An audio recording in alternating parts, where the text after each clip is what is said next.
মেহমান আসার কথা শুনলেই আমার তো ঘুম একদমই হারাম হয়ে যায় আর শুধু মাথায় ঘুরপাক খায় কিভাবে কি রান্না করা যায়, কি মেহমান বেশি পছন্দ করবে, কি থেকে কি করব, এইসব নিয়ে ভাবতে ভাবতে আর কাজ করতে করতে কিভাবে যে আমার সময়টা চলে যায় আমি নিজেও জানি না। আসসালামু আলাইকুম আপনাদের সবাইকে। আপনারা সবাই কেমন আছেন? আমি আলহামদুলিল্লাহ ভালো আছি। আজকে আসবে আমাদের বাসায় মেহমান।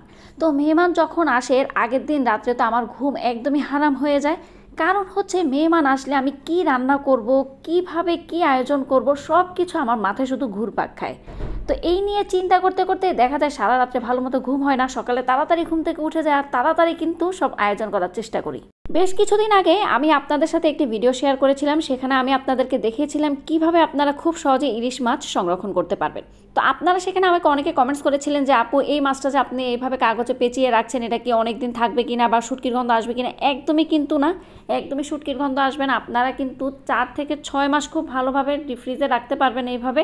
তো আমিও কিন্তু এভাবেই রেখেছি, দেখতেই পারছেন। আমি কিন্তু এখন ডিপ ফ্রিজ থেকে খুব সুন্দর করে একটি ইলিশ মাছ নামিয়েও নিয়েছি, খুব সুন্দর করে সেটাকে নর্মাল করে কেটে নিয়ে তারপর কিন্তু ভালোভাবে মশলা দিয়ে মাখিয়ে কিছুক্ষণ রেখে দিব। আমি আপনাদেরকে এর আগের ভিডিওতে বলেছিলাম ইলিশ মাছ কিন্তু ম্যারিনেট করার কোনো দরকার হয় না, যেহেতু এটা আমি ডিপ ফ্রিজ থেকে নামিয়ে এনেছি সেজন্য কিন্তু আমি 10 থেকে 15 মিনিটের জন্য ম্যারিনেট করব। তারপর এখন আমি ইলিশ মাছগুলোকে ভেজে নিচ্ছি। বিশ্বাস করেন এই ইলিশ মাছগুলো খেতে এত বেশি ভালো লেগেছিল আর মনেই হচ্ছিল না যে এই ইলিশ মাছগুলো আমি বেশ কিছুদিন ডিপ ফ্রিজে সংরক্ষণ করেছিলাম।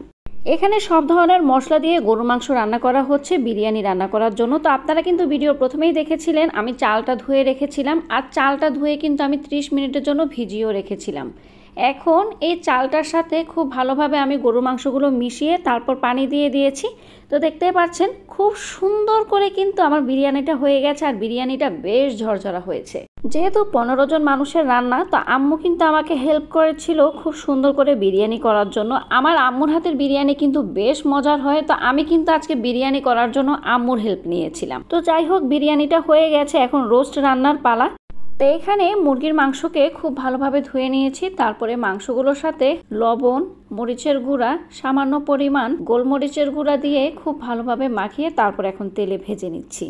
অবশ্যই মনে রাখবেন হালকা একটু যদি গোলমরিচের গুঁড়া দেন তাহলে কিন্তু রোস্টার ফ্লেভার বেশ ভালো আসে। আরেকটি কথা মনে রাখবেন, রোস্ট যখন ভাজবেন অবশ্যই মিডিয়াম টু লো হিটে ভাজবেন আর রোস্টটা যাতে বেশি ভাজা ভাজা না হয়ে যায় অবশ্যই সেদিকে খেয়াল রাখতে হবে। যদি রোস্টটা বেশি বেশি ভাজা ভাজা হয় তাহলে কিন্তু সে রোস্টের ভিতরে কোনো ধরনের মশলা ঢুকে না এবং রোস্টটা কিন্তু তাড়াতাড়ি ড্রাই হয়ে যায়। মুরগিগুলো ভেজে নেওয়ার পর আজকে আমি ঝটপট রোস্ট রান্না করব। আজকে এই রোস্ট রান্না করতে আমি আলাদা আলাদা করে কোনো ধরনের গুঁড়া মশলা অ্যাড করছি না।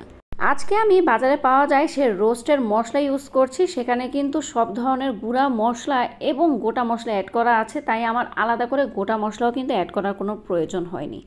আমি শুধু আলাদা করে পেঁয়াজ, রসুন বাটা, আদা বাটা, টক দই, বাদাম বাটা এগুলো দিয়ে তারপর সে মশলাটা অ্যাড করে দিয়েছি।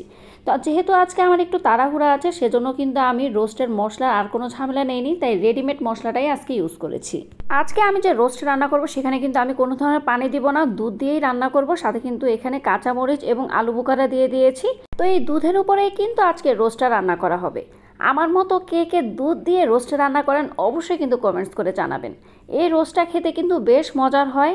একদম যদি আপনারা কোনো ধরনের পানি না দিয়ে গরুর দুধ অথবা গুঁড়া দুধটা ইউজ করেন তাহলে কিন্তু রোস্ট একদমই অন্যরকম হয় আর খেতে ভীষণ মজা হয়। তো আমার কিন্তু বেশ কয়েকটা রেসিপি বানানো হয়ে গেছে।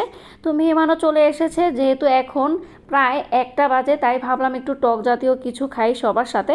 তো এখানে আমি কাসুন্দি দিয়ে আমড়া বানিয়ে নিয়েছি, সবাই মিলে এখন খাবো মেহমানরা সহ।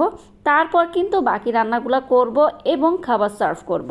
আমি সব সময় খাবার সার্ভ করার কিছুক্ষণ আগেই কাবাব ভাজি, কারণ খাবার যখন আমরা খাই তখন কাবাবটা যখন গরম গরম খাওয়া হয় পোলাওর সাথে তখন কিন্তু বেশ ভালো লাগে আর কাবাবটাও মুচমুচে হয়। তো সেজন্যই কিন্তু আমি এই কাজটা করি সব সময়, যে যখন আমি খাবারটা সার্ভ করব এর কিছুক্ষণ আগেই গিয়ে তাড়াতাড়ি করে আমি কাবাবটা ভেজে নেই। আজকে আমি চিকেন কাবাব বানিয়েছি আর উপরে কিন্তু ব্রেড ক্রাম্বস দিয়েছি। তো চিকেন কাবাবটা কিন্তু পোলাওর সাথে খেতে বেশ ভালো লাগে। তো আমার কাবাবটা কিন্তু বানানো হয়ে গেছে, এখন আমি তেল থেকে উঠিয়ে নিচ্ছি। কাবাবটা দেখতে দেখুন কতটা ইয়ামি লাগছে। আপনারা চাইলে কিন্তু এই কাবাবটা এমনি টমেটো সস অথবা যে কোনো সস দিয়ে খেতে পারেন, সেটাও কিন্তু বেশ ভালো লাগবে। তা আমার সব ধরনের রান্না বান্না হয়ে গেছে, এখন খাবার সার্ভ করে দিয়েছি, সবাই মিলে এখন খাওয়া দাওয়া করব। তো আজকের ভিডিওটি আমার কেমন লেগেছে অবশ্যই কিন্তু আমাকে কমেন্টস করে জানাবেন। আজকের জন্য তাহলে এখানেই বিদায় নিয়ে নিচ্ছি। সবাই ভালো থাকবেন, সুস্থ থাকবেন এবং অবশ্যই চিলি শেফকে ভালোবেসে পাশে থাকবেন। আল্লাহ হাফেজ।